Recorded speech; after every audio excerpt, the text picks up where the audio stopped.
또 아까 어떤 할머니는 왜 박정희 욕을 하느냐고 아우성을 치고 계시고, 여러분들은 그런 지역에 살고 계시다면 자부심과 긍지를 가지셔도, 그런데 그로부터도 40년이 넘었죠 지금. 그러는 중에 국정원이 해체되고, 어떻게 보면 이제 박근혜라는 사람이 내려와야, 그 자리에서 내려와야 이제 궁극적인 해결이 될 것인데,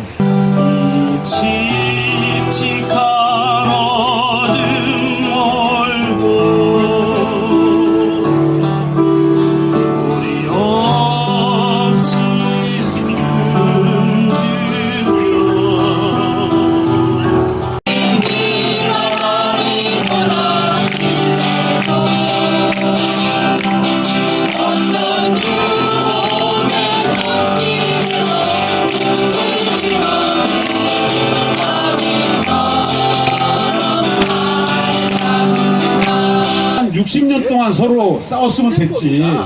언제까지 그렇게 막 목소리 높이면서 싸우고, 또 남남도 또 남북하고만 갈라놓는 게 아니에요. 남쪽에 있는 사람들끼리도 이 사람은 종북이다, 이 사람은 뭐다 이렇게 갈라내는데, 이런 것 좀 안 했으면 좋겠어요. 이번에 그 국정원에서 댓글 쓴 것도 보니까 다 내용들이 그런 거더라고요.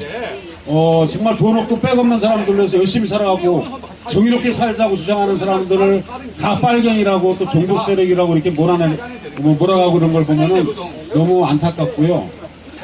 박근혜는 대선 가입 체급되라. 아까 전에 어찌나 힘이 세신 할머니, 정말 저희 시민연대 사무국장 때리는데 제가 가서 정말 말려주고 싶을 정도였습니다. 원래 어떤 일이 터지면 그 기관이나 단체의 대표가 모든 책임을 지게 되어 있습니다.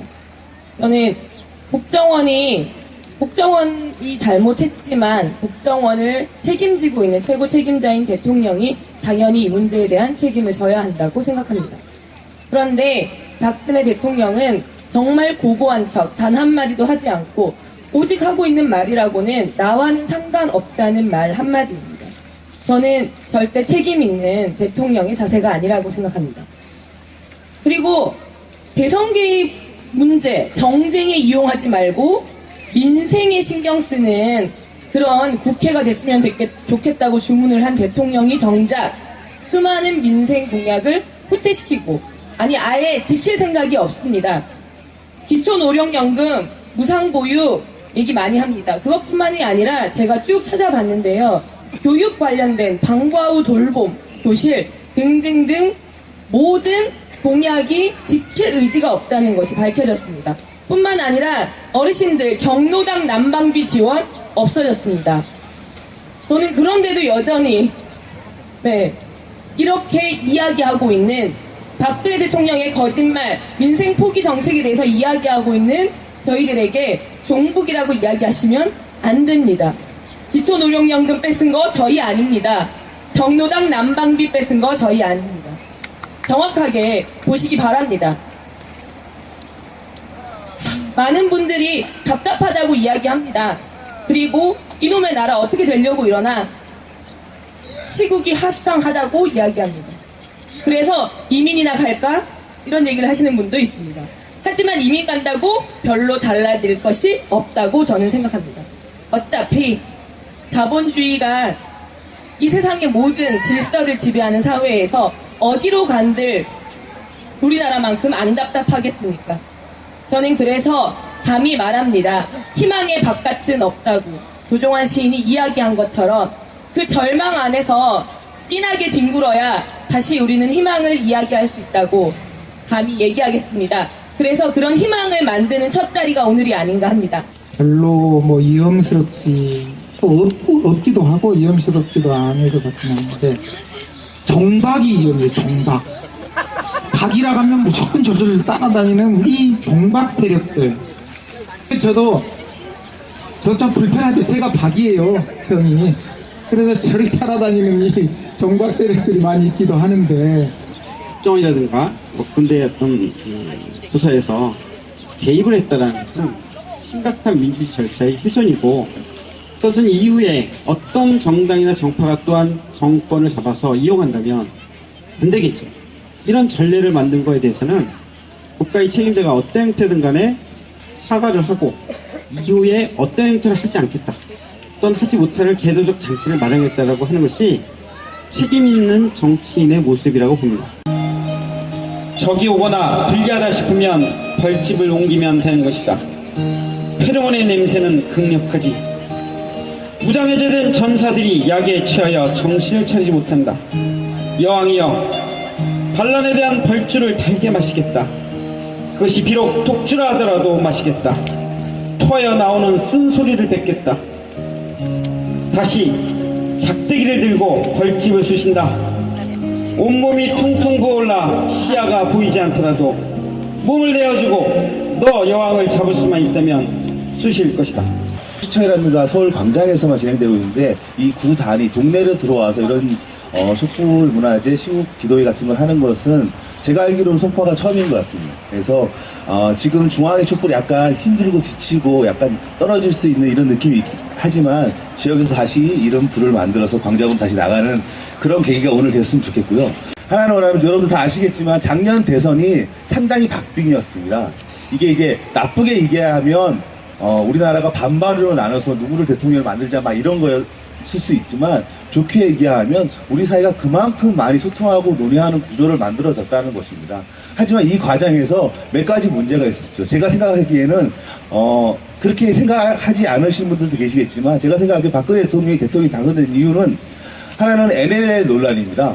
그 두 번째는 복지 공약을 내세운 겁니다.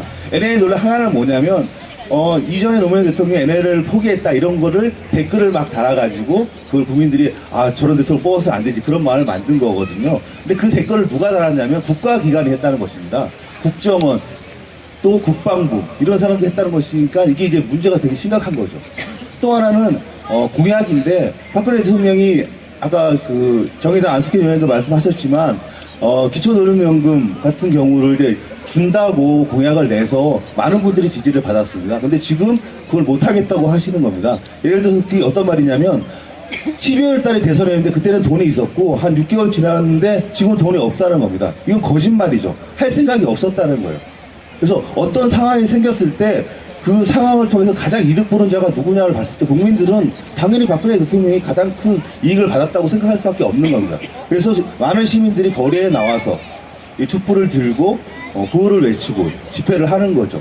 이것도 기존 언론에서 잘 다뤄주면 우리 서민들 먹고 살기도 바쁘고 얼마나 바쁩니까? 그것도 충분히 알 수 있는데 언론에서 다뤄주지 않으니까 시민들이 그냥 밖으로 나가서 살 수밖에 없다는 거죠. 제가 좋아하지 않는 사람 얘기는 자주 잘 안 하는 편인데 박근혜 대통령 한마디만 더 하면 우리 국민들이 박근혜 대통령을 원칙과 신뢰의 정치인이라고 생각합니다. 근데 그 원칙은 국민들의 원칙이어야 되는 거죠. 그 신뢰도 국민들하고 관계의 신뢰가 돼야 되는 겁니다. 하지만 지금 박근혜 대통령은 자기의 원칙을 가지고 있어요. 자기의 신뢰, 자기 주변의 신뢰만 갖고 있기 때문에 전혀 국민들하고 소통하지 않습니다. 국민들이 딱 보기에 대선을 이게 대선을 불복하는 거냐 그런 얘기 아니거든요. 대선에 문제가 있다고 의심이 들었습니다. 처음에는. 근데 지나보니까 증거가 생긴 거예요. 이 증거를 어떻게 할 것이냐. 그럼 관련자를 처벌해야 되는 거 아닙니까? 근데 그러지 못한다는 겁니다. 그 관련자를 처벌하겠다는 검찰청장도 찍어내리는 그런 사회가 지금 우리 사회라는 거죠. 저는 더 많은 시민들이 여기에 대해서 분노해야 되고 더 많은 시민들이 행동에 나서야 된다고 생각합니다. 지금 이 자리에 우리 어린이들이 있지만 이 어린이들이 나중에 커서 역사 시간에 지금 2013년 올해를 배우게 될 때 이 어린이들이 아버지 그때 아버지는 뭐 했어? 어머니 그때 뭐 했어? 삼촌은 뭐 했어? 이렇게 물어봤을 때 당당하게 민주주의를 지키기 위해서 거리에 나섰다는 것을 자랑스럽게 얘기할 수 있어도 된다고 저는 생각합니다. 밀양 송전탑에 대한 문제라든가 KTX 민영화에 대한 문제라든가 정교조 선생님에 대한 문제라든가 쌍용차 문제는 대통령이 직접 약속을 하셨는데 그걸 지켜지지 않고 있는 문제인 거죠. 이거를 시민들이 그냥 밖에서 지켜볼 수가 없습니다. 왜냐하면 당장의 나의 생존권과 다 있지 않지만 우리 사회의 민주주의가 일정하게 후퇴하고 있다는 거죠. 제가 요즘 이런 질문을 많이 받습니다. 민주주의가 후퇴했다고 하는데 도대체 얼마만큼 후퇴한 거냐. 민주주의 후퇴를 계량화 수치로 만들 수는 없지만 제가 생각하기에는 정교조가 이제 위법 상태가 됩니다. 정교조 합법화가 14년 전에 했거든요. 최소한 지금은 우리 사회 민주주의가 14년 전으로 후퇴한 겁니다. 이걸 저희는 지역에서 우리 시민들이 주민들이 당겨내서 보다 나은 민주주의를 만들었는데 역할을 해야 된다고 생각합니다. 다음에 저희가 마천 사거리에서 30일 날 또 합니다. 그때는 정말 촛불을 들고 지역 주민들을 더 많이 가깝게 만나는 그런 자리 마련했으면 좋겠습니다. 사람이고 난 지금 놀고 있습니다. 이름은 권영철이고요. 나이는 75입니다. 나는 그렇습니다. 세상에 평등이라는 건 있을 수 없다고 생각하는 사람입니다. 예를 들어서 어떤 죄를 같이 짓더라도 뭐 변호사 선생님하는 데 따라서 형량이 달라지는데 어떻게 평등이라고 얘기할 수 있습니까? 그러나 평등이 한 가지 있다는 것은 선거권. 잘 배운 사람이나 나같이 못 배운 사람이나 별로 아는 거 없는 사람도 선거권 하나.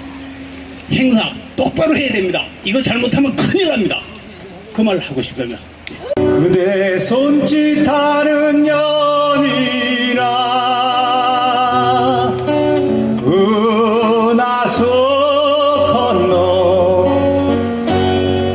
오잡기 없어도 누드돌이 없어도 가슴 딛고 다시 만날 우리는 연이나 연이